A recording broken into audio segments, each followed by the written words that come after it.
Kata Allah, sangat sedikit orang yang di waktu malam bangun. Sedikit orang yang di waktu malam, waktu sahur, waktu qiyamul lail baca istighfar. Sedikit orang yang meneteskan air mata. Kenapa? Nggak ada yang lihat, lebih enakan tidur. Begitu.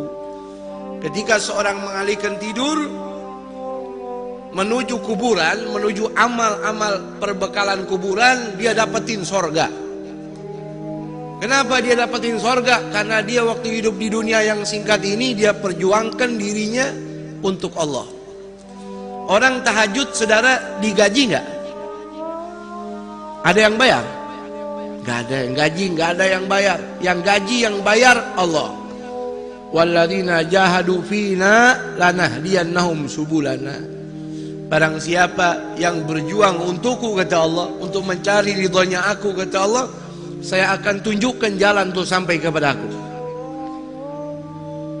Sehingga saudara dikatakan, kata Imam Ghazali dalam Ihya Ulumuddin, jahid tu syahid. Ente berjuang. Kalau orang cari duit tuh bekerja sampai lembur, tujuannya supaya dapat uang tambahan, begitu.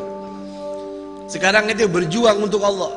Ente capek, ente ngantuk, rela bangun, biar kata ente sakit. Subhanallah.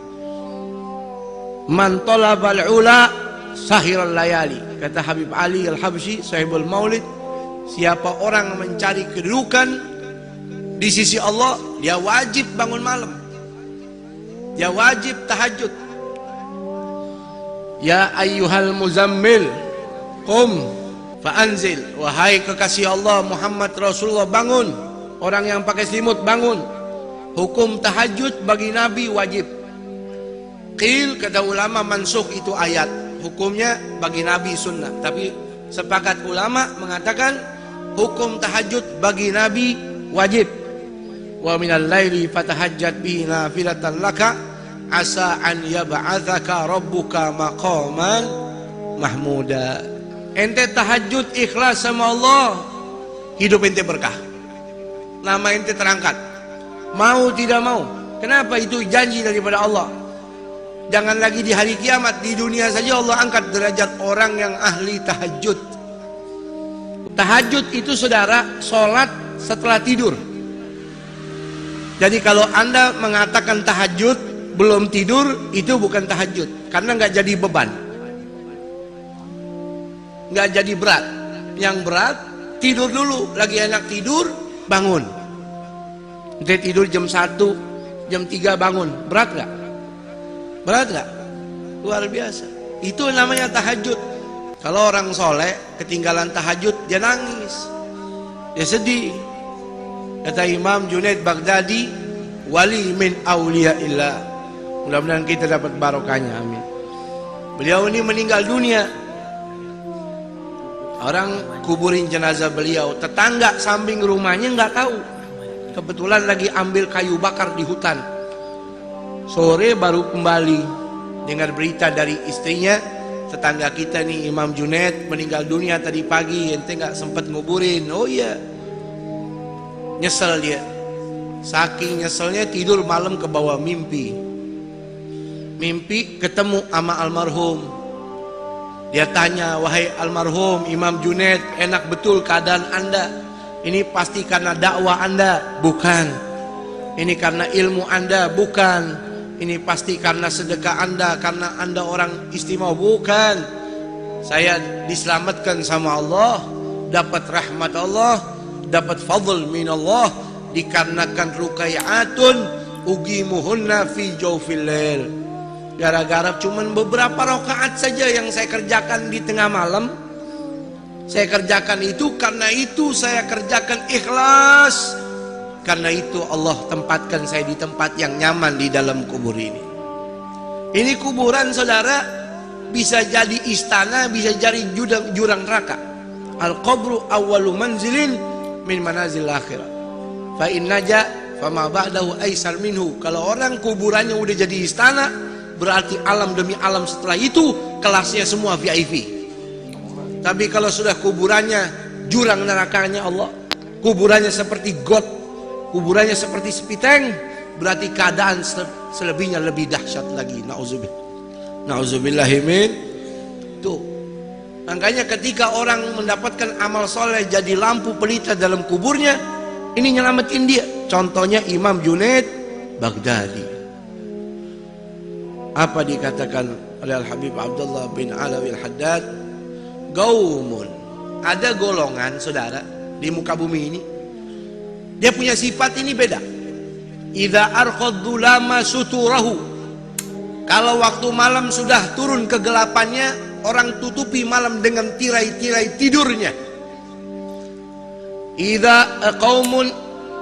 Idza arqadzulama suturahu lam tulfihim rahnul wita wal madja'i. Ada kaum yang kalau malam bangun, dia tinggalkan empuknya tidur, enaknya bantalnya. Bal tulgihim umudal maharibi guwaman, bahkan kau jumpai mereka setiap malam itu seperti tiang-tiang masjid. Lillahi akrim bisujudi rukai, dengan tujuan mengagungkan Allah. Ada orang begadang demi mengagungkan manusia. Ini orang begadang sampai nggak tidur, ngantuk-ngantuk untuk mengagungkan Allah. Subhanallah. Yatluna ayatillahi, yatluna kitaballahi tadabburan walakal ghafil mutawazi. Dia tahajud, dia sholat, baca Quran walaupun cuma beberapa rakaat, dia tadabbur, dia hayati. Tuh firmannya Allah. Di dunia orang hina dia, di dunia orang anggap dia remeh, di dunia orang anggap dia miskin, tapi di hadapan malaikat-malaikat Allah, ini orang top, ini orang hebat. Tuh. Ya, sedikit orang begitu. Makanya beruntung kalau kita jadi orang yang sedikit tersebut, jadi orang ahli tahajud. Amin. Ya, jadi orang tahajud nggak perlu orang lain tahu. Cukup antara kita sama Allah, sama Allah. Ya, Imam Hasan ibn Ali bin Abi Thalib, cucunya Rasul, pernah berkata, anaknya Fatimah Zahra, Sayyidah Fatimah Hubabah Fatimah Zahra, man lam yakdir ala qiyamul lail, siapa orang nggak bisa tahajud, udah pasang beker nggak bangun, udah tidur habis isya tetap lewat juga. Faman lam yakdir ala qiyamil laili wa siyamin bin nahar, puasa sunnah juga nggak pernah bisa, nggak peduli Muharram, Arafah, Asyura, nggak bisa. Apa dikatakan oleh beliau? Fa innahu mahrum, itu orang diharamin sama Allah dapat pahala. Memang Allah maunya dia nggak dapat pahala. Gara-gara apa? Dunubahu katsiratun gayyadathu, gara-gara kebanyakan dosa ngebuntutin dia mulu. Karena dosa yang berat dia pikul, nggak pernah tobat, nggak pernah nangis, jadi diharamin ini orang untuk jadi ahli tahajud. Nggak bisa tahajud. Karena dampak orang tahajud, kata Allah, maqaman mahmuda, dia dapat kedudukan yang mulia di dunia, di hari kiamat dapat kedudukan yang mulia syafaat Rasul, dia bisa kasih syafaat keluarganya. Tuh,